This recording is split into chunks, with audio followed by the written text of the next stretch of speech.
Mambo vipi wapenzi wasikilizaji wa Ajira Update? Na tumepokea swali kutoka kwa mtazamaji wetu mmoja anaitwa Bekson TZ. Anauliza kwamba je, vipi zikitoka nafasi katika vyombo vingine vya ulinzi na ukaomba ila simu bado hujapigiwa, hapo inakuwaje mkuu?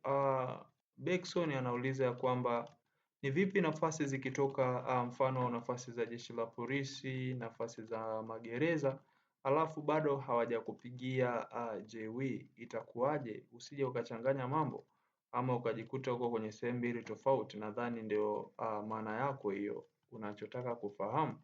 Hivyo na kuelezea kidogo hapa ndugu yangu Bekson. Iko hivi, cha kwanza ninaomba nikuambie kwamba kwenye maisha bila kubeti hautoboi. Kuna muda ukiwa unajitafuta lazima ushike hata vitu vinne kwa wakati mmoja, na ukishajipata ndio utatulia na kitu kimoja. Kwa nini nasema hivyo? Nasema hivyo kwa maana wewe hadi sasa hivi hauna uhakika kama utajiunga na JW, watakupigia simu au la. Hivyo, fursa yoyote ile ambayo itakuja mbele yako, ruka nayo. Huo ndio upambanaji. Yaani fursa yoyote ile, iwe ya kampuni binafsi, iwe kampuni ya wapi, iwe jeshi la polisi limetoa ajira, ruka nayo. Usisubiri mpaka fursa ambayo unaitegemea sijui upigiwe simu ya kwenda kwenye usaili itiki, hapana. Huo sio upambanaji.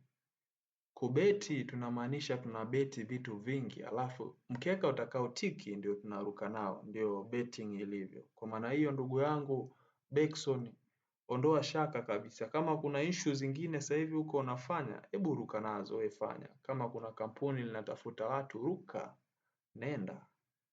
Wakati wa usaili ukifika, tuchukulie mfano kwamba labda sasa hivi zipite wiki mbili, alafu tuone kama yani au mwezi ujao jeshi la polisi litangaze nafasi.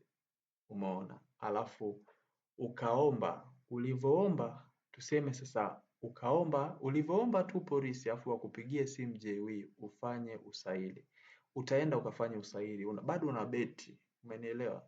Kama ukienda kufanya usaili JW wakakuchukua, basi betting yako ya JW itakuwa imetiki.